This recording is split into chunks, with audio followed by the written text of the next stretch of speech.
Hi guys, and welcome to the brand new JTWG 2 channel. This channel is going to be dedicated to more free-flowing and less edited videos. It's going to be relaxed, it's going to be fun, and it's going to have a lot of unboxings on it, so that's what we're going to start with today. This is from a brand called ATOMI SHINE. Now they've sent me in their Illusion model, and I think you're going to like this. It's a beautiful little dress watch. It's the first time that I've worked with this brand, so I am looking forward to seeing what they can offer. If you want a full review of this piece, then you need to go and follow my main channel, Jason the Watch Guy. That'll be linked for you. Let's have a look at this Illusion. Okay. Now, the more keen-eyed of you out there will know that this is a Berneron Mirage homage. This one is definitely a little beauty. Let me get this off the pad. We can get it unwrapped and we can have a proper look at it. I'll tell you a little bit more about it, and of course the all important price and why this one is probably going to be the cheapest way for you to get a decent homage of that Berneron. There we are, all unwrapped. Let's get a proper look at this one, eh? So you may already be able to see that this is a lapis lazuli dial. I think that's an absolutely beautiful display, especially with those golden like flakes throughout the dial. The obscure case shape is definitely what you're going to be buying this one for. It's a dress piece. It is much smaller in profile than many other watches that you'll see on the market. 34 by 38 millimeters is the sizing here. It is a quartz movement, but that does also mean that it stays very thin, and that is exactly what I personally look for in a dress piece. Now, as we go through the function of this piece, you'll see those curved hands, really fantastic, aren't they? It's just not really something that you see on many other pieces. Well, of course, it does homage from the Berneron. That's a beautiful watch itself, but it is incredibly expensive. The leather band, first impressions. Now, it's not the best in the world, but it does have a nice grain to it. Very nice backing too. I'll say straight out of the box, this is going to be a fingerprint magnet with that very high polish casing.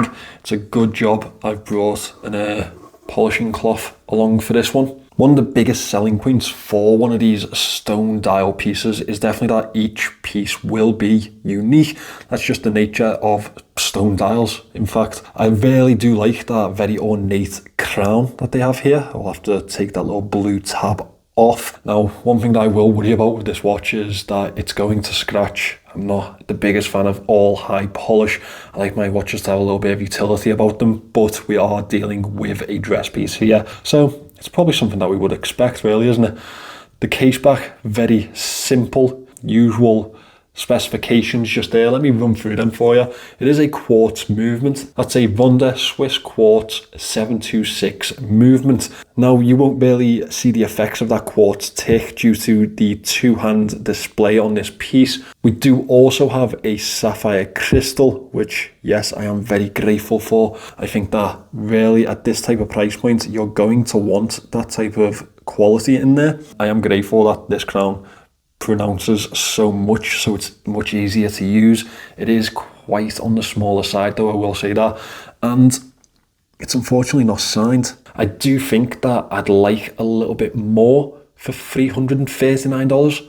That's right, this is $339. It's not the cheapest homage in the world, and yeah, quartz movements, there are some downsides here. I do love that lapis lazuli dial though. It is absolutely stunning. Now, I'm not going to go fully in depth with this piece, so let me get it on my wrist, show you how it looks, and obviously if you want to see the full review, my full opinion on this watch, then you should check out my main channel. There is a link for this one in the description below that will take you to the ATOMI SHINE website. Now, after saying that this leather band wasn't the best that I've had, it does actually fit quite nicely. I will say though, seriously, there should have been some taper.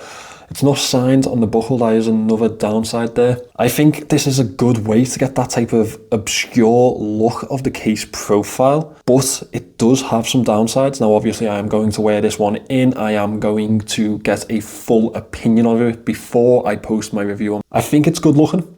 I think it's a good way into that type of style, but there are going to be downsides to it. So you should check out my main channel and the full review on this one next week if you are considering buying it, if you are considering putting down that $339. Let me know what you think of this one.